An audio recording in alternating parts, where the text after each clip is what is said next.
Montgomery Neighbourhood Angels started as a response to the first news of an impending lockdown back in March.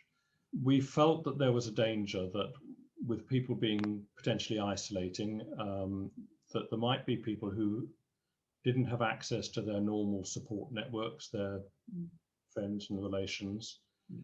There might be people who, unknown to anyone else, were actually really struggling. And that it was important that everyone in the town should have someone they could turn to. So everyone within the parish, every household, they had a named person with a phone number and an email address who was their neighbourhood angel to provide a channel for communication, to call in appropriate support, but essentially to make sure that nobody felt that they were abandoned and on their own. So it was support psychologically as much as practical support we were aiming at. Could you tell me about some of the partnerships that you developed or the people that you worked with to build this project?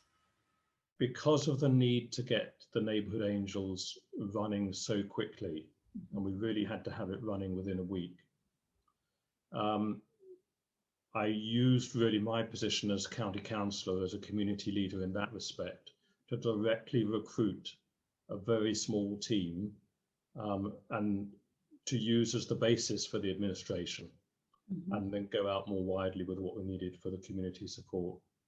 We just didn't know at that stage what the Angels might be receiving in terms of calls and requests for assistance. So we established a shared online drive that the Angels could all access.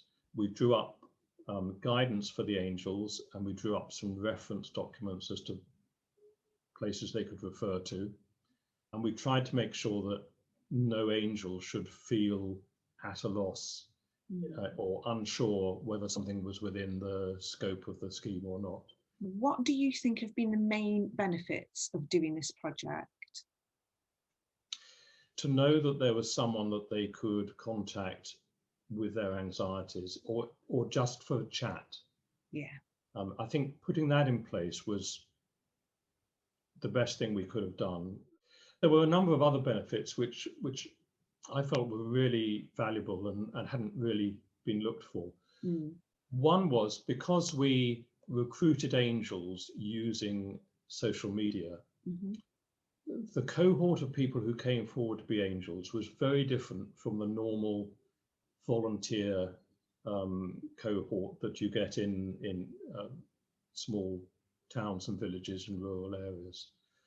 When we started recruiting angels, we found that people coming forward tended to be in their 30s. They tended to be people who were holding down a full-time job, but they were people who hadn't been involved in community volunteering before. And that was really great. That's opened up a whole new sort of engagement between people who live in the community and what goes on there. So there was a lot of cross-generational meeting and befriending going on as a result of the Angels, which was just great to witness. Final question is, what would your advice be to anyone else who feels inspired to start something similar in their community? I'd say two things. Firstly, don't be daunted. It can be done. But the other thing I would say is look carefully at what's already being done and what's available. It's tempting to launch a project on the wave of goodwill and desire to help. So if you're not involved in, let's say, your community council, talk to a community councillor or the chair of the community council. If you don't have already contacts in the third sector, talk to, in our case, it's the Powys Association of Voluntary Organisations. There'll be an equivalent in every county, a sort of network of third sector and voluntary organisations. Have a word with them at the outset. They will almost certainly want to support you to the hilt, but they will also be able to guide you as to the gaps that need filling, rather than with the best will in the world, ending up duplicating what's already being done, maybe by people who are more expert in that field.